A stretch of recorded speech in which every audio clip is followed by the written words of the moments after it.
Hello everyone and welcome back to the Grimm Chronicles. This is going to be a reading update for week 5, so since last Tuesday.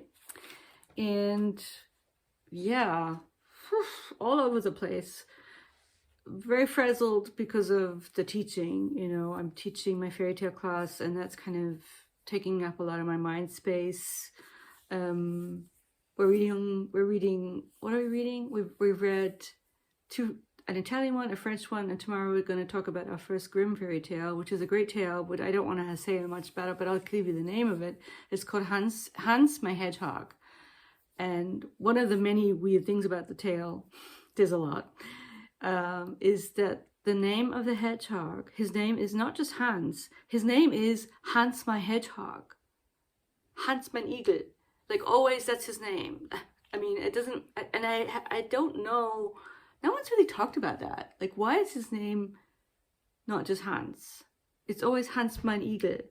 It's weird, but it's one of the many wacky things about that wonderful short fairy tale that we're going to talk about tomorrow. But that's all I'll say about that, because I have other stuff to talk to you about.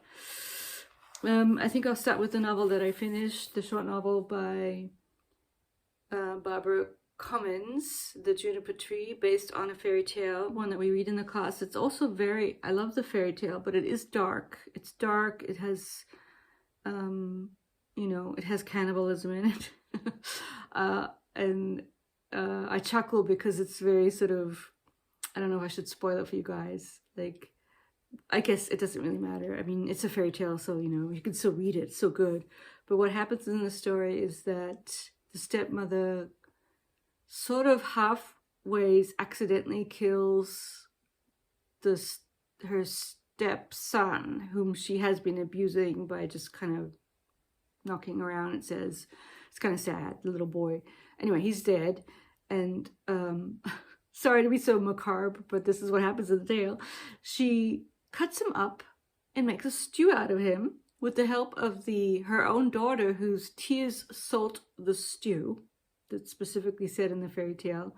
And then she serves the stew to her husband, so the father of the dead child. And she makes some kind of very flimsy excuse about him being off visiting his uncle. And, you know, one of the many strange things about all fairy tales is how people just seem to be very accepting of things when they need to be for plot reasons. And he says, oh, okay, that's fine. And then he eats the stew and he says, wow, this tastes really, really good. And I don't want to give you guys any of it because I feel like it's my own stew. I feel like he says something weird about how you can't have any, it's all mine. And it's just so weird and creepy. And then other things happen and whatever. And don't worry, justice prevails. Let's put it that way. So this is a novel based on that weird fairy tale. And it's set in I guess London of the 80s. And like the other Barbara Comyns novel that I read, Our Spoons Came from Woolworths, it focuses, so it has a single, sort of a very alone seeming female narrator. She's the center of the novel and she tells the story. And even though I think Our Spoons Came from Woolworths was quite a bit earlier than this, you do see similarities in her weird style, which I would describe as sort of deceptively, like her narrators often, they seem to have a very strange and low affect. Like they just describe things that happen to them. And it's the opposite of something very internal or very sort of emotionally kind of describing how you feel about things. They very rarely do that. And so you kind of have to put it together how they feel about things. On the other hand, it's obvious, like the people around them are so kind of blatant in how they are towards them that it's easy to put together. And it's as if even though her style is simple, you still kind of sense how she feels, the narrator feels about people. Like she's drawn to certain people and I don't exactly remember in the other book, but here one of the sort of difficult relationships is with her mother. And then, so there's the relationship with her mother, and then there's, she kind of is adopted by a couple, a family. They have a son. And she's very drawn to the woman of the family whose name is Gertrude, and what's also kind of interesting and, you know, typical, I think Comyns is interested in class stuff. And so this woman is, what's interesting about her is that she's quite smart and she sort of knows a lot, but she's poor. She doesn't have a lot of money, and she's struggling to find a home for herself and her child, that sort of born out of wedlock child, who is the product of a, you know, brief affair or even fling, I guess, with someone who from Brazil or somewhere, because the child is biracial. And she didn't know that when she was giving birth. She kind of thought it was the child of her boyfriend, I guess. And then it turns out, and then there's there's also the racial aspect of the book, people talking or noticing that her child doesn't look like herself, and sort of saying, oh, you know, is that your child? Or, and also her child, who is, and so the naming is kind of similar to the fairy tale. Her name is Marlene, but then for some reason she also has the name Tommy, so a male name and a female name. Is a very beautiful child. And so the whole novel is kind of about their lives. They're kind of sort of interesting lives. Like, she's interested in antiques, and she ends up living in this house that's also an antique shop. And so one of the sort of motifs of the book is this interest in things and objects, antiques, furniture. That's one of the themes.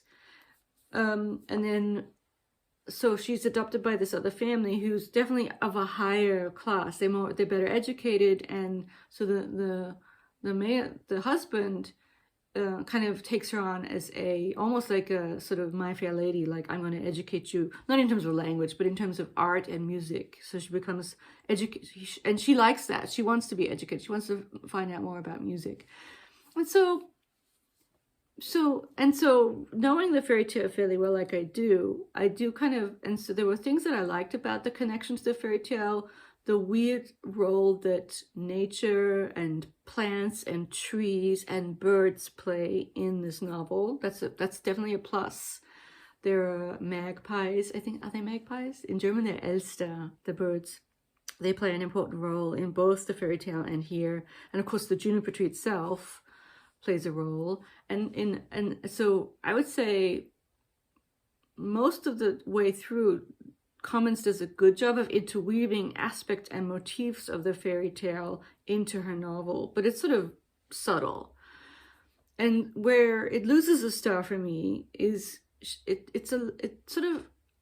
she loses her focus some way through, and it becomes a little meandering, and then sort of, there is plot, quite a few things happen, but it sort of loses its way a little bit, the story does. And there's a sort of, at some point it turns into Bernhard, the husband, having a hard time finding nannies and help for his son. So, and all these different people coming to his house. And I guess it's a bit spoilery here, but it's because the wife's no longer around, and that's connected to the fairy tale stuff too. But that's all I'll say about that. It does lose its way a little bit, and so then what happens is that it's almost as if it feels a little bit like at the end. Oh, I had the sense of, oh, she sort of forgot about the fairy tale, and now at the end she has to bring it back in. And so there's a lot of connections to the fairy tale at the end that seem a little artificial. It's not as sort of nicely done as in the beginning parts of the book. She rushes to bring in a lot of the plot stuff in a fairly superficial way, felt to me at least. And even the ending was a little bit, it's a sort of happy ending, but after a lot has happened that I won't go into, because it's sort of like, it's just, you know, you'll have to read it on your own. A little unsatisfying.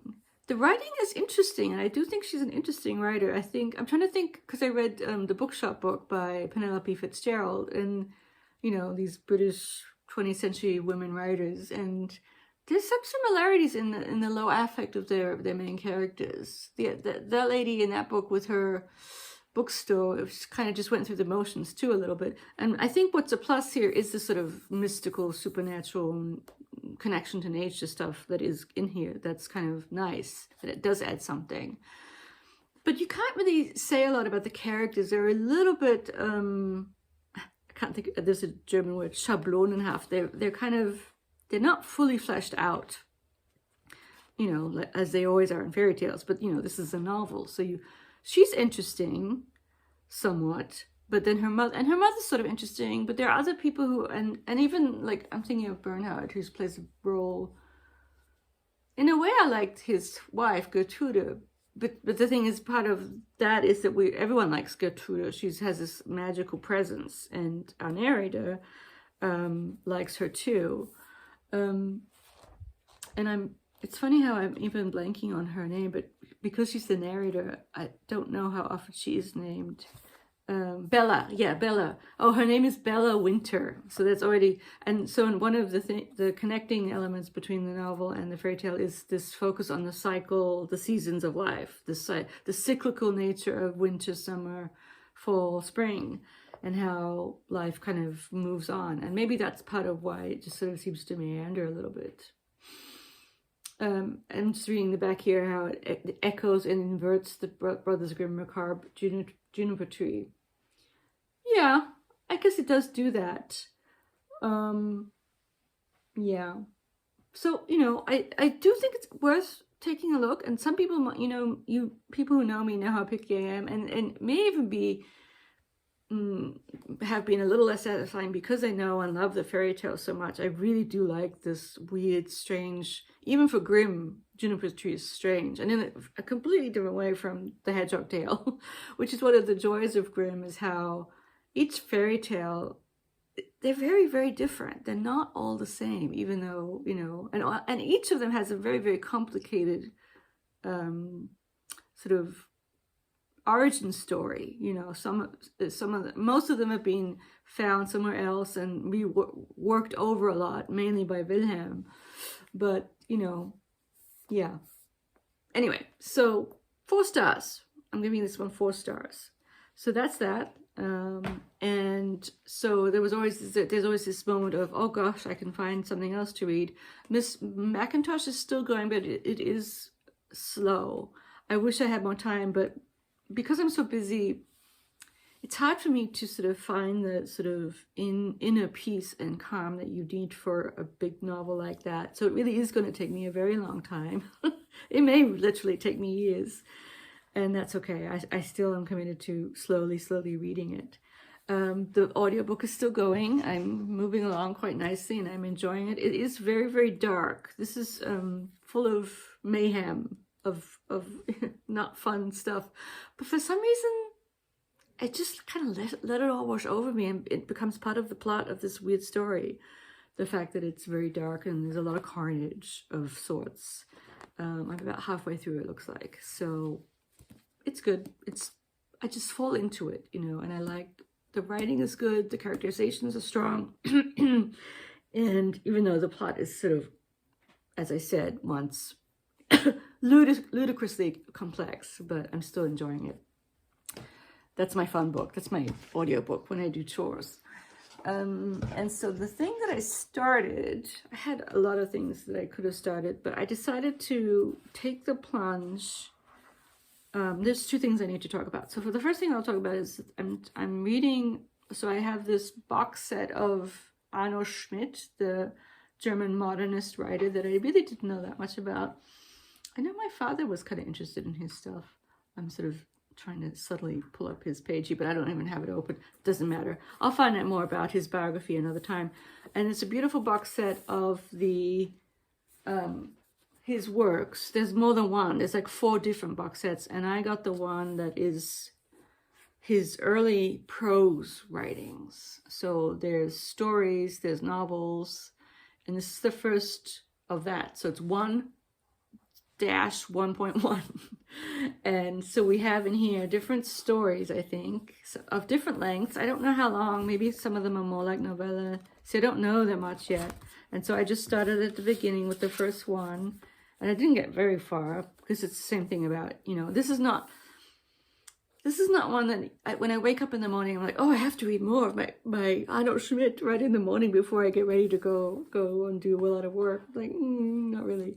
But I still love it. I started this story here. It's called, and I apologize for my mispronunciations of Greek German stuff. Enthymesis. In German, I would say Enthymesis, which, you know, what is that? What is Enthymesis?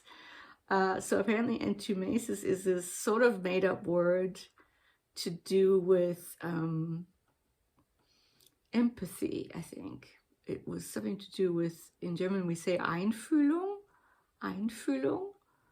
And I don't know exactly why it's called that. I was looking it up before, now I've lost my way.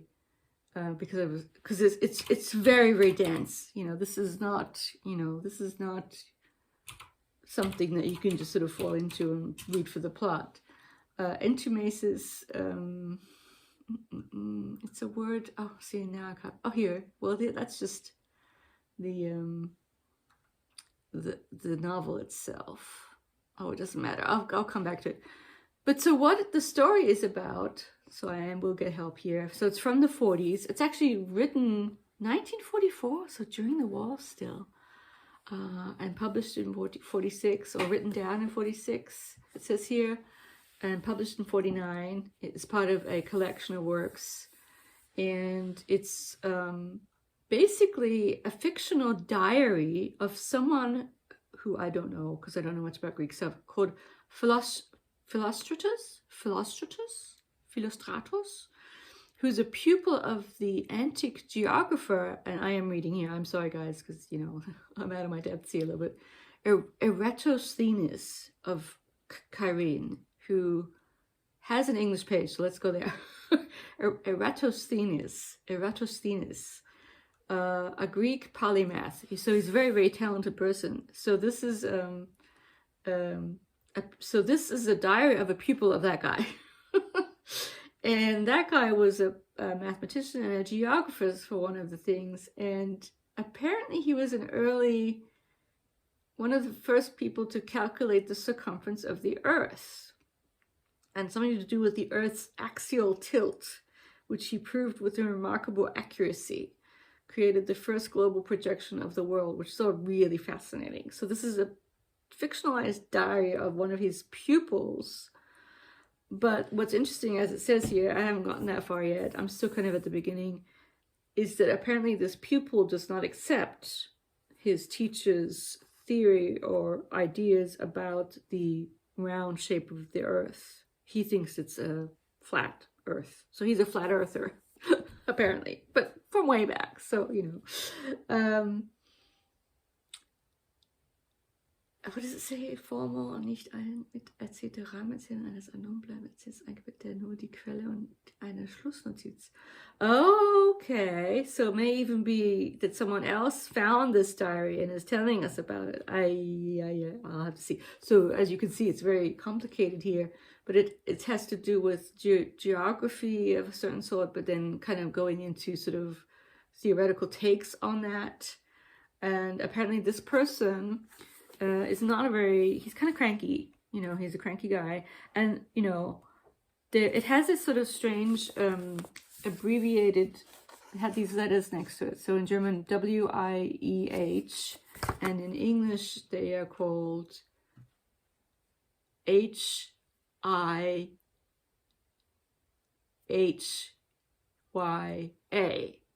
It should be, I guess. And apparently that stands for, which is sort of, gives you an indication of this guy's feelings. How I hate you all. Wie ich euch hasse. How I hate you all. Wie ich euch hasse. That's the German W.I.E.H. Wie ich euch hasse. How I hate you all. So strange. But, you know, despite it being very layered and very complex, the writing, I mean, I'm enjoying it. It's quite easy to follow, and they're doing calculations of how many steps they walk. and then we get a kind of a description of the landscape, which is quite well done and or poetic and interesting and weird, but not that hard to follow. One of the sort of nicknames that Schmidt has is that he's the German Joyce. And that his big long book, which is one of these books that is popular with a certain crowd, Bottom's Dream, Zettel's Traum, is really, really long and really, really complicated.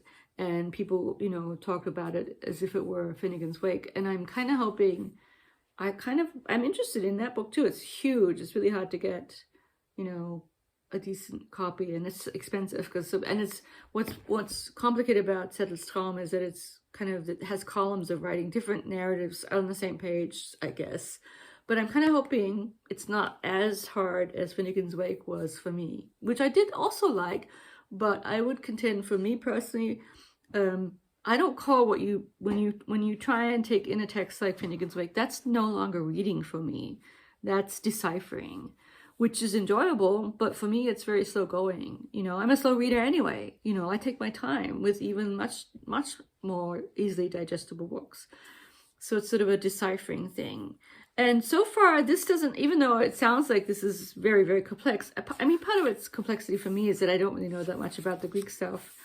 And I have a feeling from a little bit of looking around that the Greek stuff is sort of metaphorical for, he's talking actually about, something to do with his own time. He's placing the story back then, but it's also commenting on his own time.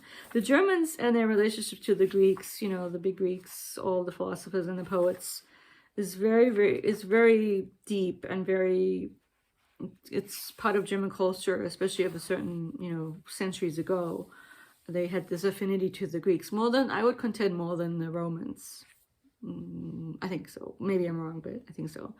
And it's to my great shame that I cannot read ancient Greek. I've always wanted to learn it. I would still like to learn ancient Greek one of these days, just for my own, reasons. So yeah, I've started that one. I'm, it's not very long. I'm on page 10 or 11, and how long is it? Yeah, it's only 31 pages, so I should be done with it and have more to say at the end. It's pretty short, actually. And then the next one starts, which is called Leviathan, and starts out in English, apparently. So yeah, I think that's set in a different time period. So that's my first foray into Schmidt. More to come, much more, probably. And then last night, I'm still, I'm a notoriously bad sleeper. Sorry, it's going on, and we're already at 22 minutes. Sorry, guys. So I was sort of looking around on my iPad for something to read in the middle of the night. And what kind of rabbit hole does Kathy fall into? But a very good book that I've now put on my Goodreads that I'm reading by the wonderful professor who she does the open course that you can go look at, the post-45 novels, Amy Hungerford. She's now at Columbia. She used to be at Yale. She was a Yaley. And her book, I bought it on the Kindle apparently, called Making Literature Now, Post-45. And it's all about sort of the internet, and let me see here a little bit. How does new writing emerge and find readers today? Why does one writer's work become famous while another's remains invisible? That's one thing that this book addresses, and it's her own take. And so I didn't start it at the beginning. I started it at the very end, the last one. The last chapter is her long, it was a very easy read though. I kind of read the whole thing, the whole chapter on why she doesn't want to read and why she's resisting the whole cult of David Foster Wallace. And that's a really loaded topic right there. What does she call the chapter? I'm sorry, I'm doing a bad job of, it's like why I'm not going to read David Foster Wallace. I forgot what it's called exactly. And it was a wonderful thing to read in the middle of the night. And so she's sort of like saying, she brings up a lot of stuff. And to be honest, in that moment when, it was sort of like this insomniac Kathy was looking for something to read, this is perfect, because it was just that right level of kind of personal and almost gossipy about Wallace, and kind of really delving into, I don't want to read this person. And the thing is, she is someone who's an expert in post-45 American literature. So for her to sort of come out and give her reasons why she doesn't want to read Wallace, and even to admit that her reasons have to do with his misogyny, in real life, sort of doing the thing you're not supposed to ever do, which is judge someone because of how they were in life and therefore decide to not read their works.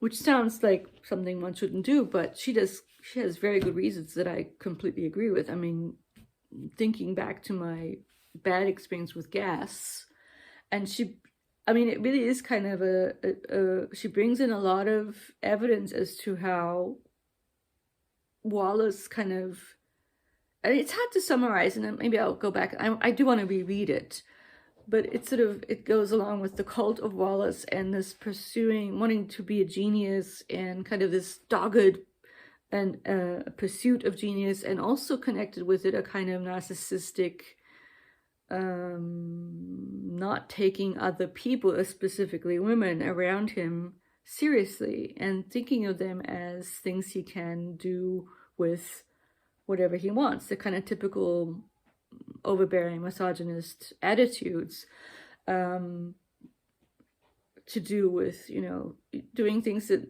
in 2022, I mean, even before, of course not, but sleeping with students and, stuff like that, and she does a good job, much better than I'm doing, of convincing you that, you know what, she has a point, I don't, and I kept thinking, if the problem is, the only problem I have is, if I liked his writing, if I liked Infinite Jest, I'd still read it.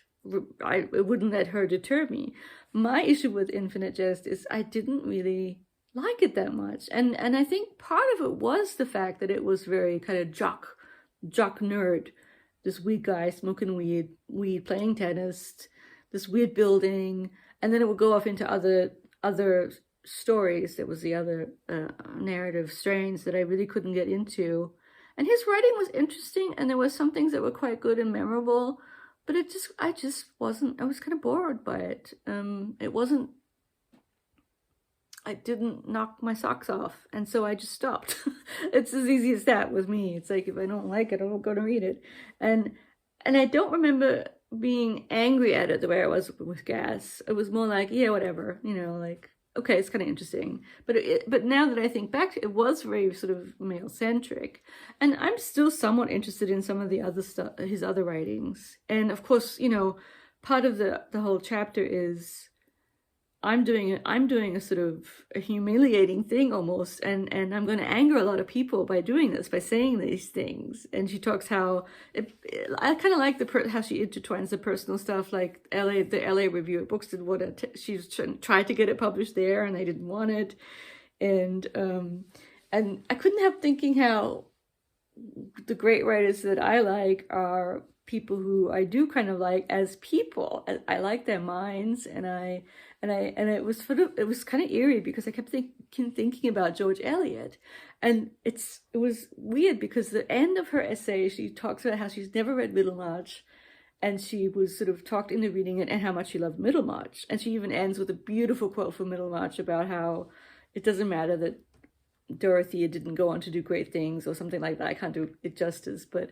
for her to sort of end with what I was thinking about, how someone who I do kind of admire as a person, and whose writing is very admirable too.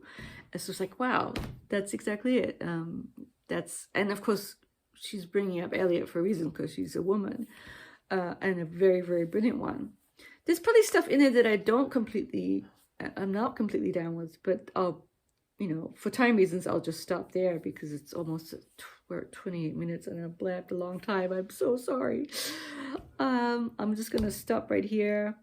Hope everyone's doing well, and I will see you next week. And apologies for the length of this video. I'll put timestamps in so you can see all the different things that I talked about. Take care, and give me your thoughts. Are you in the DFW yay camp or the DFW nay camp? And I'm kind of in the middle, but probably more in the nay, just because of not being that enthralled with his writing. I'll talk to you very soon. I'll talk to you next week at the very latest. Bye-bye. Thank you all for watching and subscribing.